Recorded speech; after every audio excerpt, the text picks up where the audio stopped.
নমস্কার, the story রিপাবলিকে আপনাদের সঙ্গে আমি অনিকেত। দ্য স্টোরি রিপাবলিকের গল্পগুলি কেমন লাগছে তা অতি অবশ্যই কমেন্ট বক্সে জানাবেন।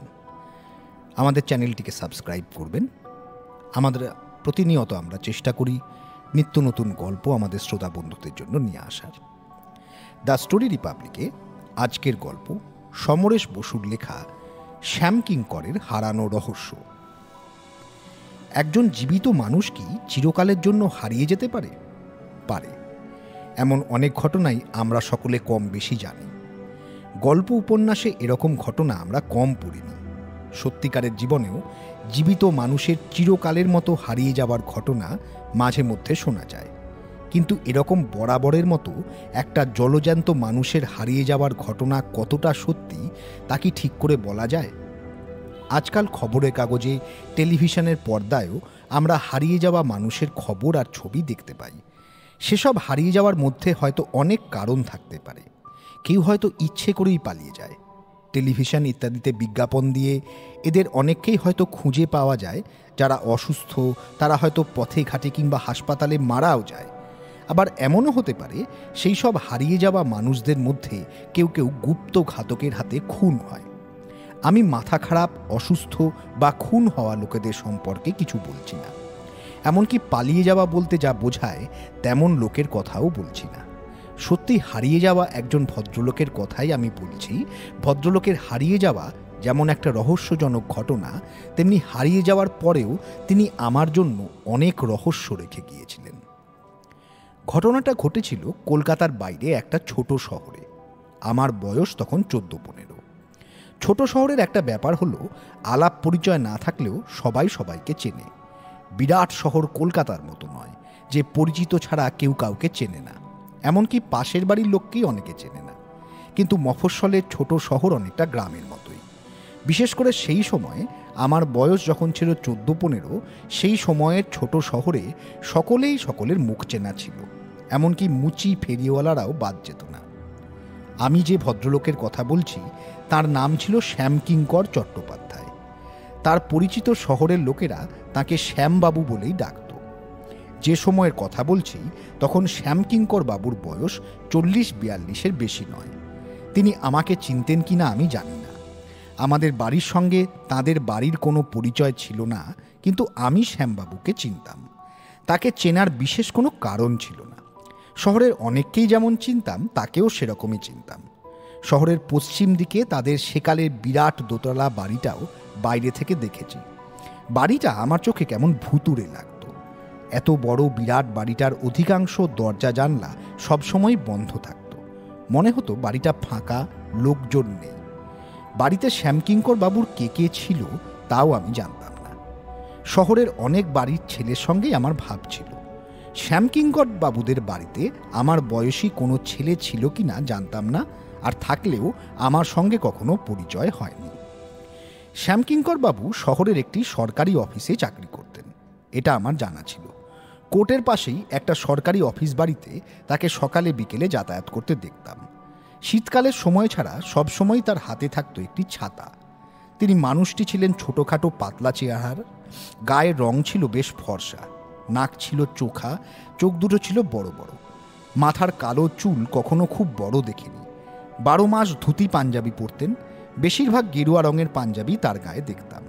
তাকে দেখলেই মনে হতো তিনি বেশ শান্ত প্রকৃতির মানুষ। খুব অল্প লোকের সঙ্গেই তাকে মেলামেশা করতে দেখতাম। কথা বলতেন আস্তে, খুব গম্ভীর হয়ে থাকতেন না। তবে তাকে খুব বেশি হাসতেও দেখি কখনো। শহরের কোনো কোনো লোককে নিয়ে ভালো মন্দ নানা রকম আলোচনা হতো। শ্যামকিঙ্কর বাবুকে নিয়ে সেরকম কোনো আলোচনা হতো না। কেনই বা হবে? তিনি মিউনিসিপ্যালিটির ইলেকশনে দাঁড়াতেন না, স্কুল কলেজে ধর্মঘট করতেন না, বক্তৃতা করতেন না, থিয়েটার করতেন না, গান করতেন না, কোনো খারাপ কাজও করতেন না। তাই তাকে নিয়ে কোনো রকম আলোচনা হতো না। আমি বা আমার বন্ধুরা কোনোদিন তাকে নিয়ে কোনো কথা বলিনি। তিনি ছিলেন শহরের একজন খুব সাধারণ মানুষ। কিন্তু এই সাধারণ মানুষটি একদিন শহরের সকলের আলোচনার পাত্র হয়ে উঠলেন। আমরা শুনলাম শ্যামকিঙ্কর বাবুকে 2 দিন ধরে নাকি খুঁজে পাওয়া যাচ্ছে না। 2 দিন আগে খেয়ে দেয়ে বেলা 10টা নাগাদ তিনি অফিসে গিয়েছিলেন। তারপর আর তিনি বাড়ি ফিরে যাননি। অফিসে খবর নিয়ে জানা গেছে তিনি নাকি সেদিন অফিসেই যাননি। আমরা 2 দিন পরে খবরটা পেয়েছিলাম, কারণ শ্যামকিঙ্কর বাবুর বাড়ির লোকেরা নাকি ভেবেছিলেন তিনি হঠাৎ কোথাও গেছেন, পরের দিনই ফিরে আসবেন। কিন্তু তিনি আসেননি।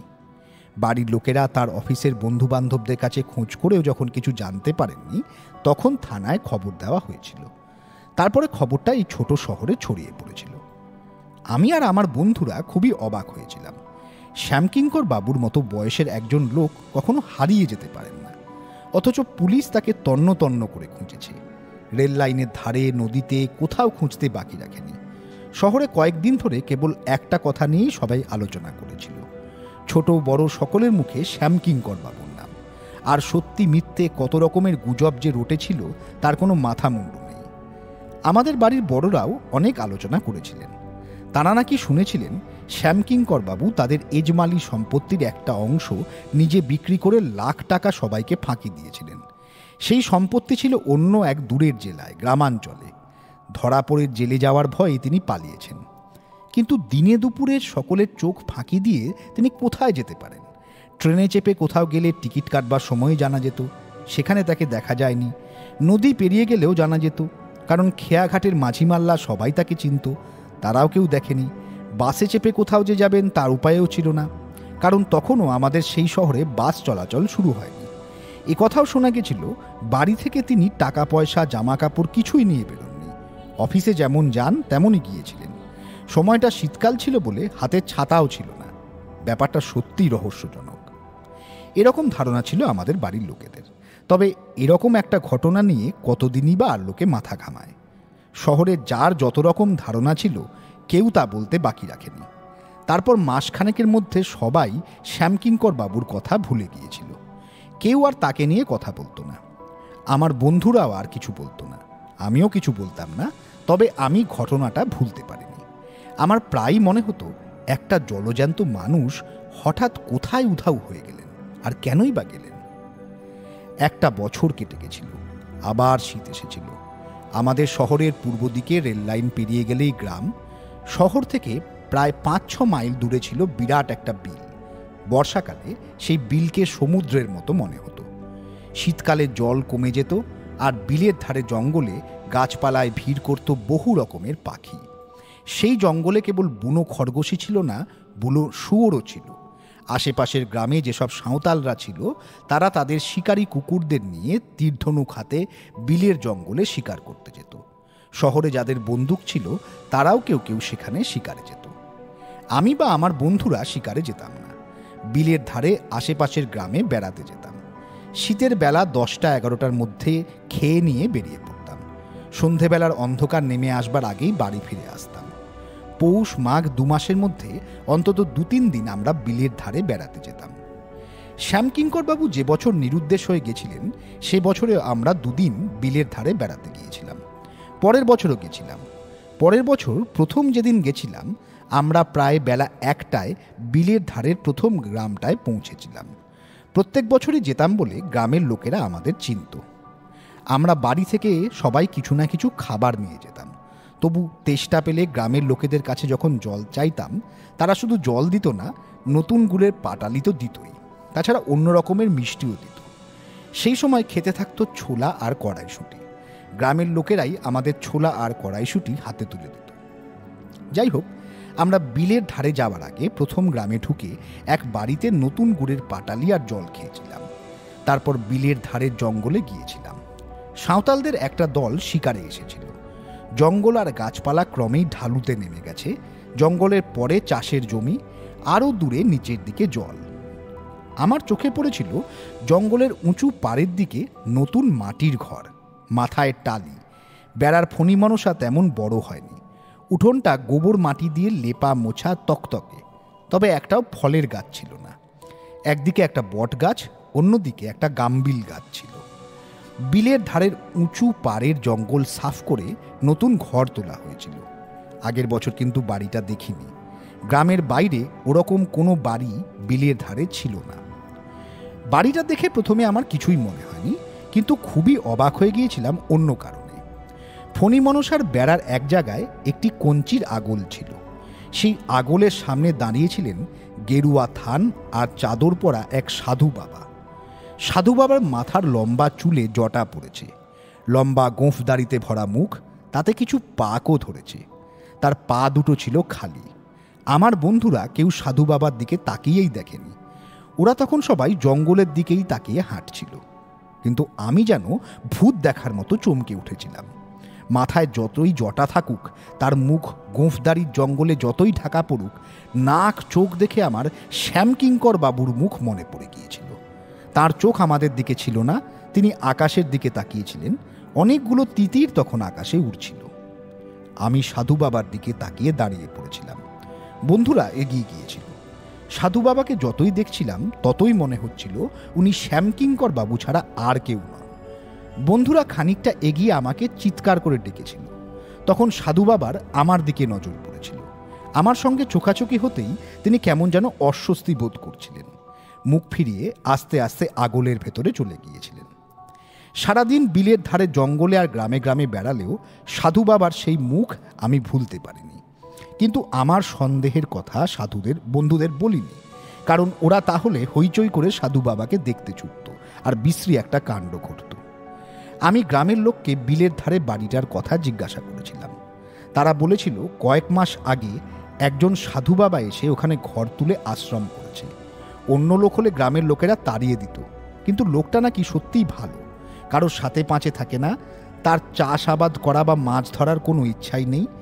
যা সামান্য পুঁজিপাটা ছিল তা দিয়ে জঙ্গল সাফ করে ঘরটা তুলেছে। সাধু বাবা নিজের মনেই থাকে, সে কোনো ভোজবাজি দেখায় না, জল পড়া মাদুলি দেয় না, এমনকি তার নিজের খাবার সংস্থানও নেই। তাই গ্রামের লোকেরাই তাকে চাল ডাল তরিতরকারি দেয়। কিছু বলতে বললে সে রামায়ণ মহাভারতের কাহিনী শোনায়। তাই শুনতেই অনেকে সাধু বাবার কাছে যায়। আমার মন থেকে সন্দেহ যায়নি। সেবারের শীতে বন্ধুদের সঙ্গে আমি আরও দুবার বিলের ধারে বেড়াতে গিয়েছিলাম।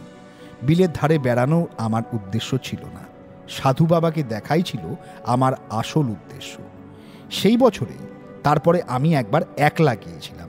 আমার মনে কোনো সন্দেহ ছিল না যে সাধু বাবা শ্যামকিঙ্কর বাবু ছাড়া আর কেউ নন।